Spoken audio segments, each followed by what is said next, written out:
So I think we've got everybody here now for our big debate, which is very exciting. So welcome to Dale. I can see you there. Hi, Dale. I don't know if your microphone is muted at the minute, just to make sure we can definitely. There we go. Hi, Dale. So Dale is from Proteus Recruitment, and we are also joined by Nuno from Earth and Sea Elite. So I think just to make sure that everybody knows who everybody is, for those people on Super Yacht Radio, as well as those people who are here on Zoom, let's just quickly have Dale and Nuno introduce themselves and just briefly tell us about your business and how you support crew, and then we can get into the debate if that's okay. So Dale, seeing as you're on screen, tell us briefly about Proteus. Okay, so yes, I am the founder of Proteus Recruitment. Fairly newly formed, but we're a technical recruitment company and working with a lot of shipyards and subcontractors who building boats, refitting, designing, engineering. So anything basically land-based. I'm not from a crew background. My background is building boats, yacht rigging, and so you know, it's sort of natural progression for me to go into sort of recruiting in that field. Fabulous, thank you. And then we have lovely Nuno from Earth and Sea Elite. So Nuno, same again. Tell us a little bit about Earth and Sea Elite and your specialism. Yeah, hi. Yeah. So I'm the CEO and founder of Earth and Sea Elite, and we opened up about 7 years ago, trying to get yacht crew onto land and working with properties and vice versa. So we cover the property aspect of things and the super yachts in recruitment. That's about it, really. Thank you. Well, funnily enough, some of you may have heard our teaser with lovely Maeve, who has also joined us again. Hello, Maeve, I see you there. But we had a chat with Nuno and Dale last week, and I turned around and said you were one of the pioneers for the Life After Yachting movement, because you yourself, you know, worked on board as a captain, and in, you know, way before we were even thinking about Life After Yachting, you were supporting crew both leaving yachting and coming back, having done the transition both ways. So really pleased to have all of us on this conversation today, because I think we've all kind of been involved in different areas of this. So I think if it's okay with everyone, I know that Anna has done a little bit of research around this subject. So do we think that's perhaps a good place to start, to see what Anna's, you know, rather than all of our presumptions, we'll deal with our presumptions afterwards, but it'd be interesting to have the crew opinion from Anna on the research of the golden handcuffs. And so if you maybe want to just explain briefly what we mean by the golden handcuffs of yachting, and then tell us about your research so far, and then we can all jump in with our opinions. Wonderful. Yeah, those golden handcuffs, I think I have heard that word so many times, and I thought it was unique to yachting, and turns out when I've talked about it with other people in other industries, it's not so unique to us. It's actually very much a global thing, but I think, you know, with the money that comes within yachting, it obviously feels even more. But I have talked to a teacher who does the same thing, and she says it's exactly the same thing over there. The actual term golden handcuffs was created by businesses back in the day because they were losing staff all the time when they invested all this money in them, and then all of a sudden staff would jump ship, or maybe not ship at that point, but they would leave. So in order for them to stay, they would offer these bigger salaries or incentives in different ways in order to bind them or tie them to a company. And so what that does is, you know, the longer you stay with someone, or the longer you stay with a company or an employer or whatever, you get tied more and more, and you get more invested in them. And, you know, I think we all know how that works. What I wanted to do was look into, because I myself experienced this golden handcuffs when I went to leave, and I was only, you know, mid-level as a bosun. And so I was still stepping my way up, and the more you invest, the more money that's in there. Yeah. So I also wanted to find out what crew genuinely thought when it came to leaving. Were the golden handcuffs a thing? and also around shame on coming back. And so I did a bit of research, and what I found that crew said, golden handcuffs, everyone knew about it. I didn't get any people that hadn't said, I know about this term. And a lot of people said, yes, that's absolutely the thing. I think it was about 95% of people said, I would stay in the industry because of the golden handcuffs. What was interesting was that when people had said, when I talked to people who had left, the people who had left who said the golden handcuffs weren't such a thing were those who had left and who are now in really satisfying jobs where they were getting fulfilled in their new careers. The people who had come back, I found, were not necessarily, they didn't find that fulfillment outside of yachting. So that's why they kind of came back. And that's when they felt those golden handcuffs, because the golden handcuffs actually, the shackles broke when they found fulfillment in other ways. Hence why when you find your inner compass, or whatever that looks like to you, then you should be able to find fulfillment. And that doesn't necessarily have to be monetary. I also looked into, do you want me to talk about shame right now, of the research I found? Okay, so when I looked into shame, so I did the golden handcuffs, how much does it keep you in there? People were saying between, I think it was about 5 years was the biggest amount. And then people said, obviously, a lot of the research was the longer you stay in it, the bigger the handcuffs, the tighter the shackles get, and the longer people, feel that sunken cost. The more they're in there, the more they're investing, especially on deck and engineers. We end up paying so much into training that all of a sudden you're like, well, I've spent all this money, I'm getting up here, how can I leave this? They were the two that said it was the hardest to leave. I looked then into shame around coming back.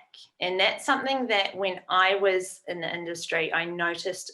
I remember hearing a lot of people said, there's a bit of shame when you come back. And I hadn't really ever looked into shame before. And shame is it's a bit of a harmful thing, because it's when you blame yourself over something that you take the guilt on yourself rather than on what you've done. So you blame it on yourself, and it can lead to depression, anxiety, and a whole bunch of other quite harmful things, having shame. The answers that people were giving was that they were feeling shame when they dipped their toes back in and they knew that the job that they were going back into didn't align with them. They were sensing shame because they felt failing, they felt a fear of failure when they had gone to leave because it hadn't worked, so they'd come back. There was failure because they were going backwards. They were failing because they weren't able to go and do what they actually wanted, so they felt failure in that sense. It's not spoken about, is what a lot of people said. People don't speak about it at all. So one way to get over shame is actually to have empathy and talk about it, have vulnerability to express it. What I found out through more research, through actually looking into shame itself, is it's more around critical self-emotion. So when you're critiquing yourself, so what I found was when people were more connected to themselves, they felt less shame. And when people were more disconnected from themselves, the shame wasn't there so much. Finding out where that inadequacy was coming and showing up in their lives in other areas was actually where the shame was coming. And then there was a whole bunch of people that said they didn't feel shame. They knew they wanted to go back. It was okay. So there was a bit of a balance. And I also asked people in other industries, and they had a bit of a similar response. So it's not just in yachting that feeling is there. But there is this punishment people are putting on themselves when they go back because it's not working. And what came up that was really interesting was that different countries fear failure in different ways. So different ethnicities determine what you know, this is obviously stereotyping and not everyone is like this, but they were showing that how failure is interpreted in a society or in a culture really determines how much failure someone can feel themselves. In a country like Germany, if it doesn't work, the answer was then it's a failure. Whereas in the States, if it doesn't work, then you pivot and you make a change and you try something again. So it's not such, the failure part is not so heavy.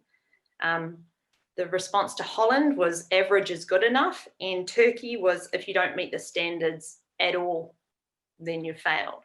So yeah, it was quite interesting just what opened up when I started looking into it, and how much yeah, people were saying around you don't actually have to completely disappear from it, you don't have to be a slave to the system kind of thing. So yeah, it was really interesting getting into it. Again, I learned something every moment that we talk, but I think that's hugely interesting, especially I'm really interested in how different cultures perceive lots of different things, and I think that's a really interesting point. And perhaps just going back, you mentioned that deck and engineering were the two areas that perhaps felt this more, and whether there's the culture of being an engineer, or the type of person that goes for that job. Is again, it's another cultural grouping perhaps that either feels that shame more deeply, or, you know, but perhaps just because of the way their brains are wired to make them good at that particular area. But firstly, thank you so much for doing such in-depth research into that. It's really great to be starting this debate from a point of fact as well, and then being able to sort of share our experiences and hopefully share some of the support and ways that we can help crew to overcome this, and just to overcome it generally in our industry. So I definitely, you know, want to hear everybody's opinions on that. I think perhaps maybe we start with Del, just because you've come from the engineering side of things, so perhaps that's really, you know, an interesting segue is to do you have similar experience? Have you know, do you agree with the research that Anna's had? Again, really interesting and really insightful. And then your point, Sarah, as well about engineers. And yes, because engineers are used to fixing things and they work or they don't work, they're quite binary sometimes in their sort of, you know, mentality. So yeah, it's just the sort of the coherence between the sort of research and what you're saying. Yes. Absolutely. You know, with engineering, because we're doing sort of technical recruitment, yeah, that's sort of where we see. And again, I've worked with people who've been off yachts, back on, and sort of, you know, that transition can often take a lot of time. And only yesterday, I was with a super yacht captain friend of mine. He said his golden handcuffs, it took him about 6 years in total to actually fully from his first foray into stepping ashore to going back and forth and back and forth. And he said, yeah, it was about 6 years. So yeah. Funnily enough, I live with an engineer completely outside of yachting, and he works for a huge well-known computer company. He's in software engineering now. And one of the things I was thinking about when Anna was talking about what is a golden handcuff, and yes, number one, yes, he's fairly binary, and I completely agree with that that explanation. But his company is doing exactly that. They swapped a while ago, and he gets an excellent bonus scheme, and they've now made the bonus scheme often become share based. So the longer he works and the better he does, the more shares he has within that company. So it becomes, and the shares obviously take several years to vest. So again, it's exactly that same sort of situation, isn't it? And I think, you know, and the point of the money that crew invest in their training that you mentioned, Anna, you know, that is a huge investment in itself. And it must be very hard to, especially at the moment where perhaps those qualifications are not as recognized outside of yachting. And that's something else that we here at Life After Yachting are working really hard to change. But to invest all of that time and money in training that you don't know is going to be recognized externally is another great way. And I'd love to get your opinion, Nuno, as somebody who has, you know, transitioned, worked on estates, worked on yachts, gone back and forth, and then has been involved for a long time in helping other crew to make that transition back and forth as well on your your experience of shame and you know, from, you know, not necessarily just your perspective, but from working with other crew. And, you know, is it, I'm terrible, you know, I'm terrible for feeling guilty and putting my own guilt on myself, and that's definitely a learning that I'm taking from this, Anna, that I will work on. Me too. Me too, Anna. Yeah, absolutely. But do you know, is you up soon. Yeah, we'll all be on the phone later to each other going, yeah, I'm just doing a little bit of self-assessment here.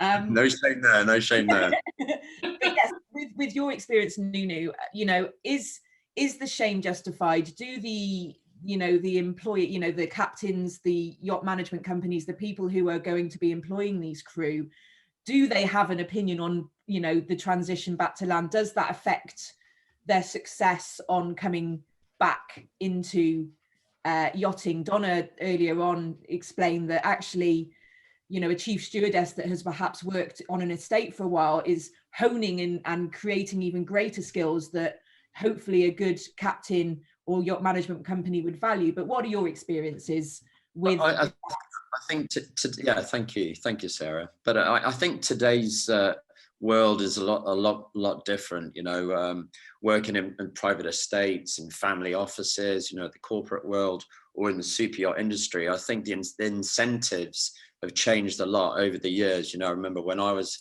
a super yacht in the super yacht industry, there was no rotation for the deck crew. You know, as the boats have progressed and got bigger and bigger and bigger, rotation is quite a, you know, oh, I'm not working if I don't get rotation. You know, there's a lot of crew that do that today. And, you know, on the land aspect of things with the properties, you know, and in the corporate world as well, that there is a lot more incentives, and people realize that to keep, you know, good staff, good crew, they have to, you know, incorporate some incentives to keep them there. And you know, switching from yacht to land, you know, it's always going to be difficult. It's, you know, it really is going to be very, very difficult. It took me, you know, somebody just mentioned 6 years. Dale's friend took 6 years to switch. It took me 5 years. 5 years of you know, feeling terrible, not being able to speak to anybody like Anna, as an example, or if there was coaches out there, I didn't know about that. So you know, it was really tough times for me, for my family, for my ideas that I wanted to try and, you know, create. And but I think today's modern world is, you know, it's really good. And I think Lay has structured something that's quite special. Oh, wow. Thank you very much. Just for those listeners who perhaps didn't catch our teaser last time, you know, just to give a bit of context there. So you left yachting looking for, you know, work on land. Tell us, you know, briefly about kind of the steps that you went through, because I think it's, you know, gives people hope that you know, you can, like you said, you can feel terrible and go, oh my goodness, you know, what's going on, but actually there, you know, you work hard and you will get. Yeah, you know, my background was civil engineering anyway, with a family business. My dad's got a successful civil engineering company in Europe. You know, as a kid, I didn't want to work with my dad. I needed to find my own stuff, you know what I mean? So, you know, I had it on a plate, but didn't do it. And went traveling and got into yachting. So then the process started to go ashore, and working with high net worth individuals, ultra high net individuals. You know, you know, in those days, you know, this is my company's been going 7 years, and I worked on land for 7 years. So about 15 years ago, I started my transition period, and you know, I was looked at as if I had two heads, really, to be truthful. You know, it was every agent I went to in England, America, France, Italy, Spain, they all said, absolutely not. We're not interested in any of your, you know, your yacht skills. And I would already, you know, have my captain's license, and you know, my knowledge was pretty good. So my intentions was to continue in the ultra high net worth or high net worth individual area, and I fought my ground. You know, it was really difficult. There was one agent in London that, after, you know, taking her out for lunch a couple of times, sort of like, okay, well, we'll give you an opportunity. And as soon as you get, you know, from our experience being in yachts, as soon as you get put in front of somebody that's interviewing a PA or an owner's representative, or even a client himself, you can then sell yourself. You know, and this is what we're really good at. You know, we have such confidence coming from the yachting industry. You know, it's a unique area. You know, you should be very, very privileged and you know, stoked that we've had this experience. Not a lot of people have that experience, you know, and can walk away with such memorable experiences. So yeah, that was it, and I got given this one chance, and that was it. You know, I just, you know, just believed in myself. I think Anna touched on it earlier. You know, have to have that self-belief, even though you're going through real hard times, you know, or, you know, financially or mental health or just having some really bad luck. You know, you just got to keep motoring on. You know, you have your self-belief, and you know, dig deep, and it always comes out right. You know, everything we do, you know, if we really believe in it, you know, it will happen. Just self-belief. Absolutely. I think the encouragement from your agent as well, of course. Yes, as Anna said, having a support network around you to be able to, you know, help you on your down days and, you know, lift you up on your good days is definitely a huge... worse than having an agent. You know, if you're having a really bad day, saying, okay, well, we can't help you. You know, that'd be uncool, very uncool.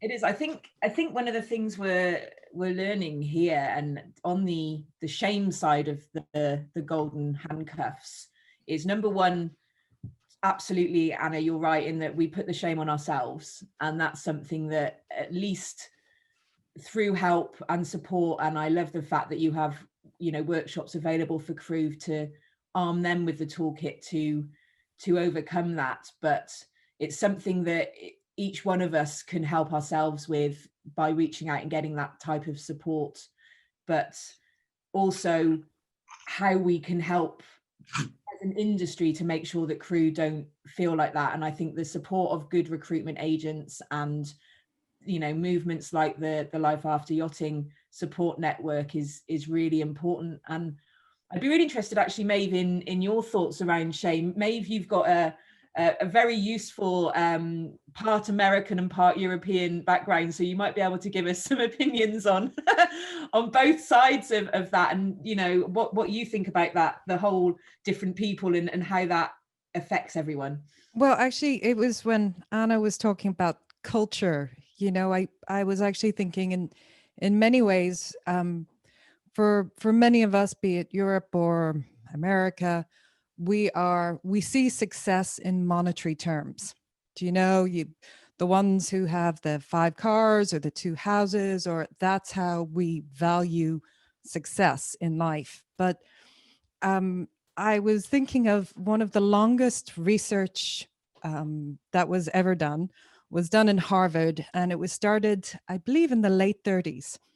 And they took a group of men, blue collar and white collar, and they studied them over 60, 70 years. It truly is one of the longest studies that's ever been done. And every 10 years, they would send their students out to check on them, you know, see how their life was going and what was happening in their lives. Near the end, they actually interviewed the wives, which most of the wives went, "You've been studying my husband for 50 years and finally you're talking to me." But one of my memorable takes on this actual research was, as they got near the end of their lives, they were asked, you know, basically, how do you see your life? How do you value it? And it didn't matter whether they made loads of money or they just stayed in the same house and the same job. How they valued their life was based on the relationships they had, you know, be it their wives, their families, their friends, that network, which I think is something we've all felt a bit more of this year. And I think sometimes it's good to stop in life and think right now, what's important? If I look back on my life in 60 years' time, what am I really going to value? Am I going to be it, time with my kids, or taking a leap and learning something new? Even if it doesn't work out, there can be tremendous value from the experience of trying something new, or living in a different country, even if it's for a year or two, or being part of a charity thing that you give 6 months to, and you experience something else. So I think sometimes we need to step away from our own cultures, because they can be, in Ireland, one of the big cultural things is owning your own turf, having your own house. And that's how people value things. Where, if you're German, majority of people rent. So if you can step outside of your culture and do the long-term view and say, okay, if I'm looking back on my life, what am I going to say? Hey, I'm proud of that moment. I'm proud that I took time to do that. I think that helps us step out a little bit from the ties we feel that money has on us, because unfortunately we do value that a huge amount. And just to follow that, it's I've unfortunately realized that later on in my life. But if crew or staff, can realize that value earlier on in their life, I think it's very special. Sorry to interrupt. Well, yeah, that was really, I was kind of struck by this again recently. There was a Sunday editorial, and they were interviewing a number of different people who had legal careers or in business where they'd made a lot of money. And sometimes because they had family, which is, the birth of a baby makes a lot of people just sort of refocus and look at their lives differently. But all of them were being interviewed because they changed careers. And for almost all of them, they'd had a huge drop. One woman went into midwifery, another one started something creative, another went into special education. But not one of them looked back at all at their previous career. Even though they made so much more money, they felt their lives were so much richer and more fulfilled with what they were doing now. So my 2 cents on it would be, step away from the money side and look at what's really valuable in your life, whatever that might be. Well, hold on. Yeah. No, I'm just thinking about that this is then actually the social surrounding which is putting the pressure on us, or is it really ourselves?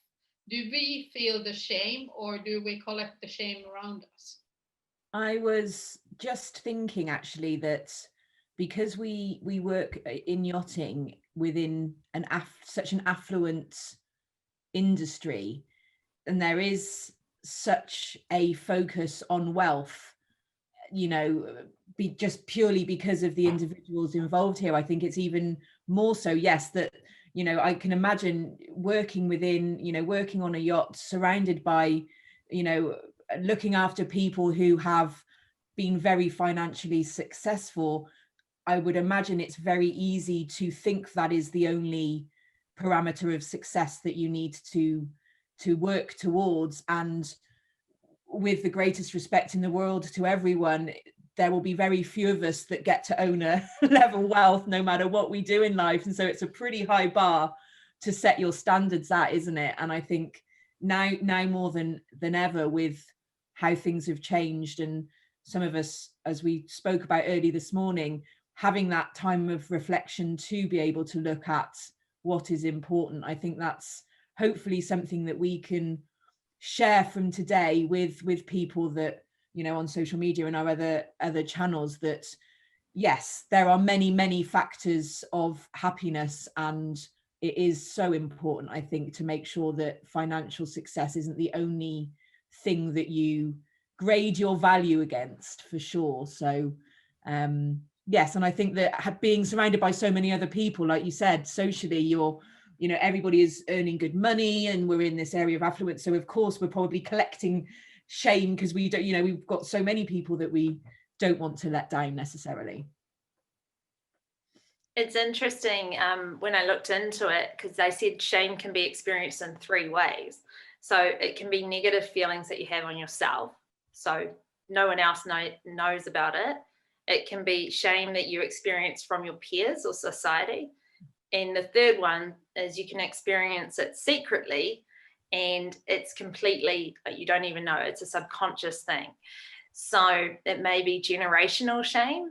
So if you imagine, there's a thing that I sometimes do with clients, and it's like, if you imagine like bricks coming onto your shoulders. So as you grow up, you've got all these things, like your parents tell you things, and they might say to work really hard from mum, and to dad says something. And if you imagine yourself like a child with all these bricks and layers of different things that come on you, so you're experiencing shame from things that you've heard in the past and things that you've got like deep, like there's deep rooted beliefs and stuff. And so until you kind of like take those off and let go of those, I think that shame is always going to be there. And something else that I found while I was looking into shame was there was a study done by the Boston College by Mahalad, and he said that women and men had different expectations that in general they had to conform to. They said women's expectations were around being thin, being nice, being modest, and having resources for appearance, you know, basically being good looking. And men had to conform, or their ways to conform were about primacy of work, so like being in work and a good job, pursuit of status, so like getting to the top, and then emotional control, so around not being violent.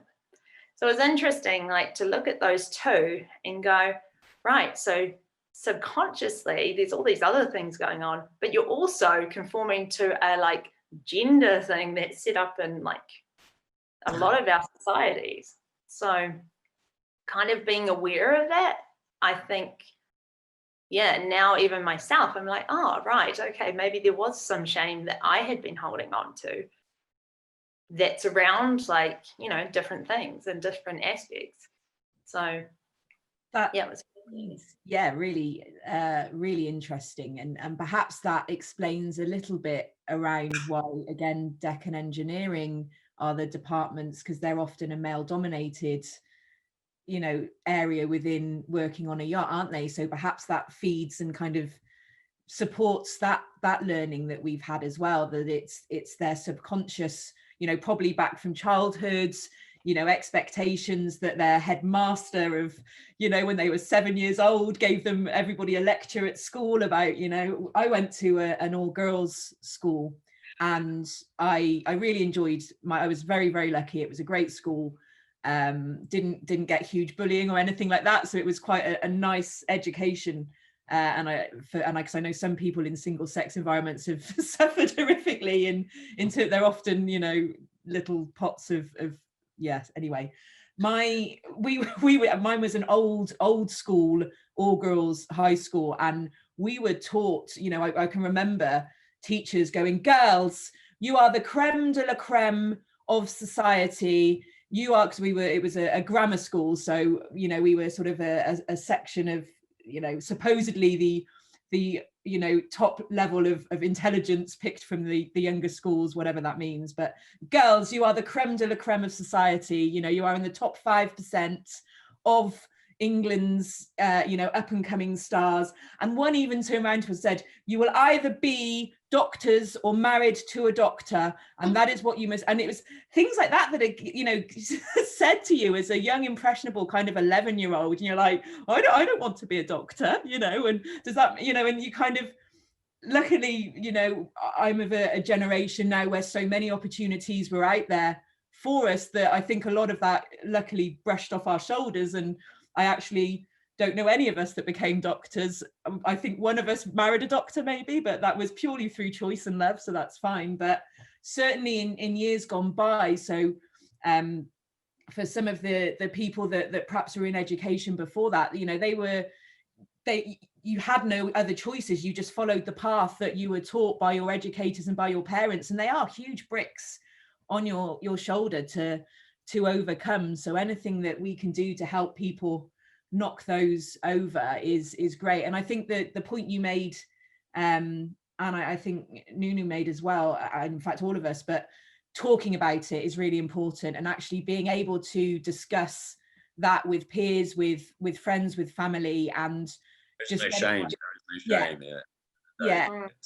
Just to know that in the same boat is so important. So I think that kind of brings us around. I know we've only got about 15 minutes left, but I'd love to discuss how everyone here can help crew with this as well. So Anna, we've talked about your workshops and the support that you give in terms of life coaching, one-on-one training, one-on-one support, you know, delving into the reasons behind people's shame or, you know, worry about transitioning. And let's move on. Let's start with Dale, just because I've ignored you for the last few minutes. But Dale, as a recruiter, what are the sorts of services that you offer to support crew into a career change? Tell us a little bit about some of the things that you provide that help them with that journey.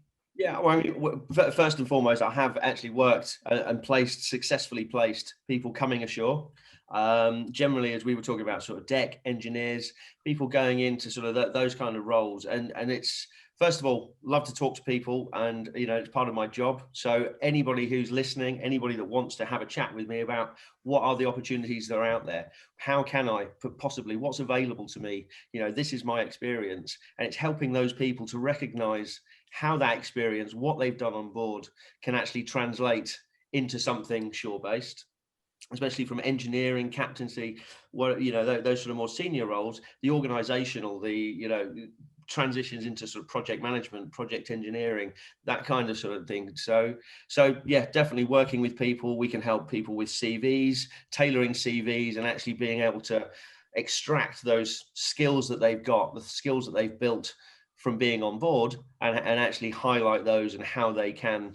And as Nuno said earlier, you know, it's opening up. People are recognizing that skills and people that people bring from on board are actually useful and can actually sort of filter and be very helpful resource and very powerful sort of onshore as well. Do you find that, because you have a niche with the sort of the engineering and the technical side, do you find that when people are transitioning from either way, from sea to land or land to sea, do they generally stick within those areas, or is it something that you know, are they looking to widen their career path and work in other areas? What's your experience there? Generally, experience is, you know, if somebody's been in engineering, you know, that's their passion, that's what they're so yeah, in order to be able to sort of utilize their skills and their abilities to their best, then yeah, it's sort of trying to maintain and trying to make sure that what they're passionate about is what they sort of, you know, continue, and it's being able to take that and bring it ashore. Yeah. And do you find that, and I'm gonna come to you in a moment, Nuno, and ask you about the wider selection of crew and a similar thing. Do they often jump to jobs that are similar skill sets, or is it something that you do that you widen what they're looking for? But just before I stop talking to you, Dale, within engineering is a good example. Do the companies on land, in your experience, value the engineering skills and experience that our crew earn on board, or is it something that you have to work hard to explain what they do and how that would transfer to a land-based position? Generally, it is actually quite, you know, appreciated, recognised, and you know, when we're looking at sort of shipyards, companies actually building yachts, designing, you know, having somebody who's been on board and been Oh, and we lost Dale. What a shame. The first technical hitch of Life After Yachting. He's back. Dale, we lost him for a moment. Recovery. For a second there. Yes. So where was I again? Yeah. Obviously, with the shipyards, especially, they value those skills. Yes. Yeah. No. It is definitely a good skill to be able to bring, and it is recognised for sure. I think I would imagine that engineering, especially, is, you know, again, with my complete not knowledge of this, apart from living with an engineer, and it's one of the easier transfers of skills, because an engine, you know, and the skills needed to work on an engine is similar, whether the engine is in a yacht, is in a plane, is in something else. And I would hope all the systems, you know, if you've been an engineer on you understand how all of those systems are interlinked, you know, from the engine room, all the avionics, electronics, you know, every ducting, you know, just how it all goes together. So yeah, definitely. Yeah. Amazing. So yeah, Nuno, same question really, but maybe looking at the broader spectrum of crew. Do crew generally end up in land-based jobs that are very similar to the skills that they've had, or is it that they change completely, and or, you know, and how does that work for them as well? Yeah, well, I've actually wrote down a couple of different roles just to get a bit of a broader spectrum on the idea of, you know, coming offshore, coming to shore, you know, corporate roles and family offices. You know, all the owners that own these super yachts, they all have single family offices, or multiple family offices, and these people, you know, have to have a team running those offices. You know, it could be an accountant, investment manager, real estate operations, PA, EA, senior financial controller, head of marketing, estate manager, property manager, technical engineers. You know, I think Dale and Donna have actually covered most areas, but as a household, going into a household itself, you know, you could be a PA, EA, house manager, estate manager. You're bringing all these skills, you know, from the super yacht industry. You know, especially if you're coming from a management aspect of things, bosun, chief stewardess, or chief officer, purser. You know, all these. How about the captains? You know? The captains as well, yes, they you know, they're quite easily coming into a build project. I was very fortunate to experience building a chalet up in Courchevel 1850 for a Russian for an oligarch, yeah. And a 60 million euro project. I came in right at the very end of it, last 6 months, just to get everything all tuned in and up and running and get the staff in. So, you know, and I was a first officer, I was a deckhand, first officer, and a captain, you know, and people do give you these opportunities and sell yourself well on the interview. You know, that's all I can say. You know, and have as much feed information about the client as possible, so you can connect. And you know, the world is your oyster at the end of the day. I think that's really valuable, actually, because I'd certainly, when I think of working in an estate, my immediate transfer of skill is kind of high-end hospitality to high-end hospitality, and that transition of serving the owner in whatever capacity that may be. But yes, of course, there are so many other job roles that are in, you know, as part of that, and that must actually be an interesting part of your job to, and correct me if I'm wrong, but I presume that you probably have, all of you here, you know, have a period of where you're getting to know your client, the crew member that wants to make a move, and actually working out with them what areas they should be targeting, because I would presume, again, lots of presumptions here, but the crew wouldn't necessarily know of all those different job roles, so wouldn't even think to apply for jobs like that. So that Dale and Donna have actually hit the nail on the head earlier, you know, stating, you know, tailoring that resume. It really is bringing out everything from what they've really done. You know, I've sat down with my candidates, and we've exchanged multiple emails to get that final resume correct. And they're like, oh my God, really? Can we use that? Yes. You know, you can. We don't want that 1-page CV as in yachting. We'd be quite happy to get a 3-4 page CV to go ashore. The client wants to know your background, and that's it. Or the representative, they really want to know exactly what you did and what are your skills, what are your core skills. Put it all out there. And that's the sort of information that's so valuable. I mean, I was always taught outside of yachting and outside of high net worth work, a CV should always be 2 pages, never more than 2 pages, you know. And yeah, exactly. And so again, that might be, you know, many yacht crew may think 1 page, must get everything on a 1 page and have my photo, and these are, you know, this is what is important. So being able to share with crew that no, it's okay to go to 3 pages, and you know, you've got all this life experience, you know, you need to share it, is so valuable. Do you find, one of the other things I was taught was, if you need to have a CV for each job, you can adapt the CV, so don't necessarily presume that one CV... I had 5 CVs for a house manager, a PA, yacht, and a couple of other things, but which I won't mention. I want to be a motorbike engineer. So I mean, and that's a skill in itself, isn't it? Is to understand and be able to manipulate what is essentially the same story into a CV that's specific for all of those different roles. Time. It takes time. Don't you agree, Dale? Absolutely, it really does. Yes.